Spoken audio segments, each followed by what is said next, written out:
is one video I've been planning to make, and it has taken me so much time. So today I decided to honor the nurses who have been asking me, Jackson, what is the process of registering as a nurse in the UK? Because the UK is becoming more and more attractive, and it's easier for nurses to register as registered nurses and work in this country as registered nurses, because the UK has some regulated occupations whereby you cannot work without a license. So the nurses or registered nurses is one of them. So this is not for other cadres. I know there are ones, I'll do another video for teachers and another one for carers, because that is a different pathway for the UK. But nurses is a major route. For nurses, for people who want to immigrate to the UK, there are two pathways. So for those people who have a first degree and people who have their basic training as a nurse, so that can be either you having a diploma as a registered nurse, or you have a degree in registered nursing, or you have a first degree in whichever field. I'm going to cover these two or three pathways, because I know there are many people who lie within those categories and they don't know which pathway they should use to get to the UK. So there are very many benefits for registering as a nurse in the UK, and majorly the nature of work in the UK is better as compared to many African countries and Asian countries. You'd also consider other things like the quality of life is better as compared to other countries. Also, the remuneration, the amount of money you'll be paid at the end of the month or bi-weekly, is better as compared to what we've seen many nurses earning in their countries. There are countries which I know people earn less than $350, and that arguably is a small amount of money. So that is why we are encouraging more and more nurses to make sure they follow either the US pathway, the Australian pathway, or the Canadian pathway, also the New Zealand and Northern the Republic of Ireland pathway, because all those are attractive to so many nurses. And the ones who have already gone through this pathway, they have already given us information, and through the different platforms, that it's worthy the gain and the pain and the wait. So about the UK, first of all, you just need to know that the UK, the regulatory body is called Nursing and Midwifery Council of the UK, and that is where you should register as a registered nurse in the UK. So first of all, you need to create an account in the NMC website.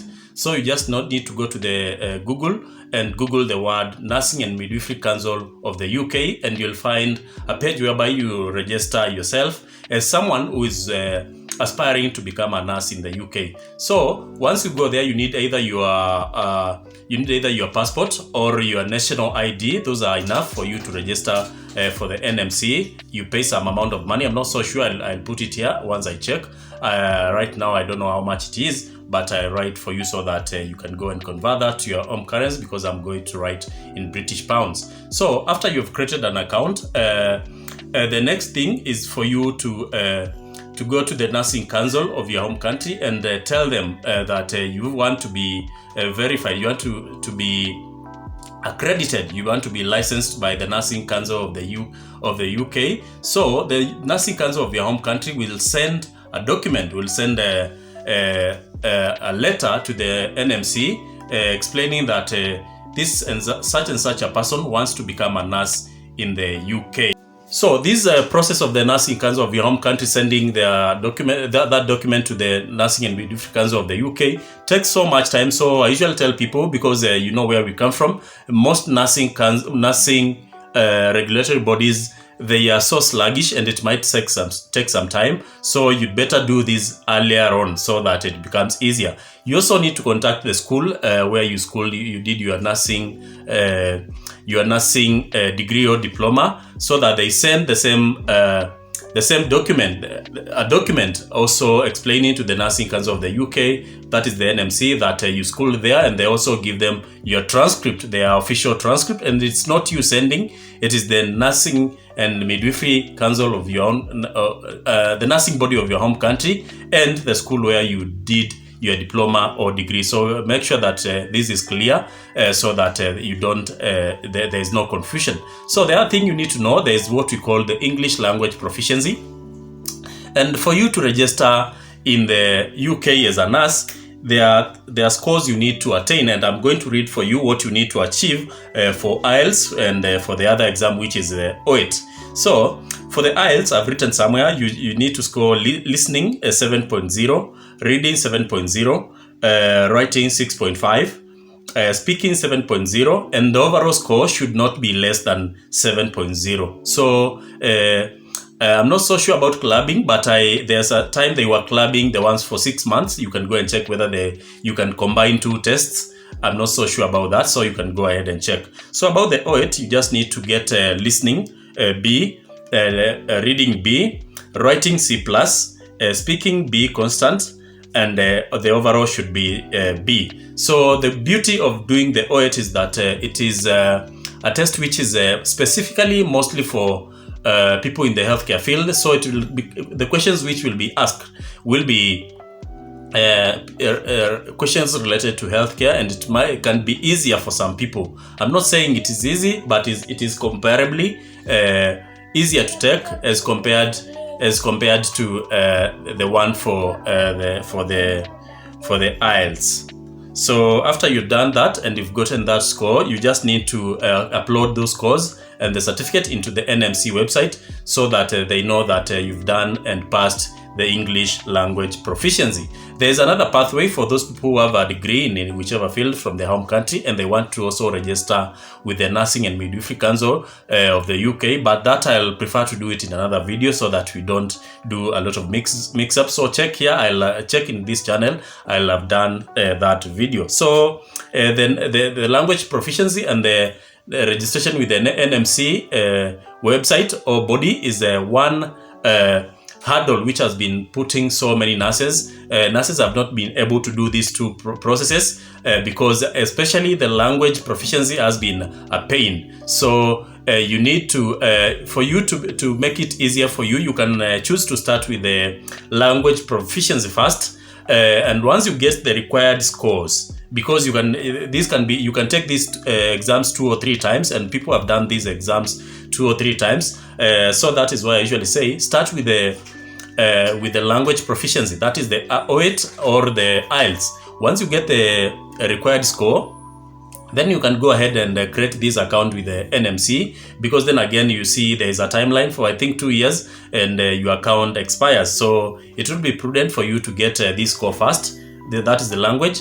Then you proceed with the creating of this account with the NMC, because the NMC creating of the account is not easy. It's not hard, I mean. So the other thing, after you are done with these 2 processes, you need to take what you call the CBT. It is actually called the NMC-CBT. This is an exam which is a competence-based exam whereby you can take through the Pearson VUE website, whereby they give you a clinical exam whereby you need to pass. And mostly this is an exam you can do in your home country, because the Pearson VUE for the NMC-CBT is taken in many countries. And for those people who are in Kenya, there is a center in Nairobi. I know somewhere Arambe Avenue, thereabouts. That is where you need to take your NMC CBT. So you register for this NMC CBT. There are two parts for the exam. There is a numerical and there is a clinical. So you need to be to pass the 2. And they are not hard exams. Actually it's a walkover for most nurses, because it's not a very hard exam. So after that, you'll need to, after you've passed the exam and you've already done your English language proficiency exam and passed and gotten the required score, you need to now start looking for employers, because now employers want someone who has already passed these 2 exams, for them to give you a certificate of sponsorship, which then again will allow you now to register to go to the UK as a band 4 or 5 nurse, and that is the starting point. So after you're done with these 2 things, you need to do what we call the OSCE exam.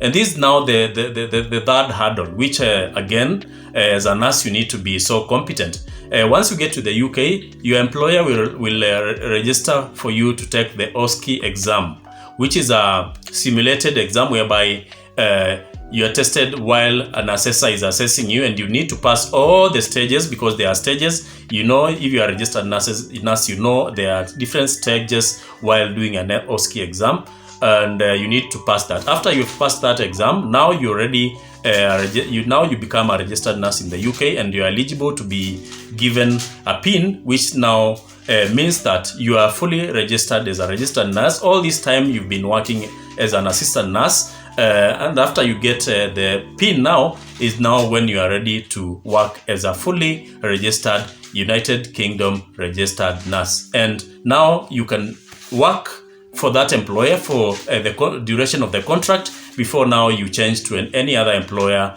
which you wish to work for. Because then again, you might find that the initial contract you've signed with the employer is not the best. So it might be prudent for you to change an employer, and the pay varies according to either you are working in a care home or you are working in the NHS, because you know the care homes, sometimes they pay better, but there are also some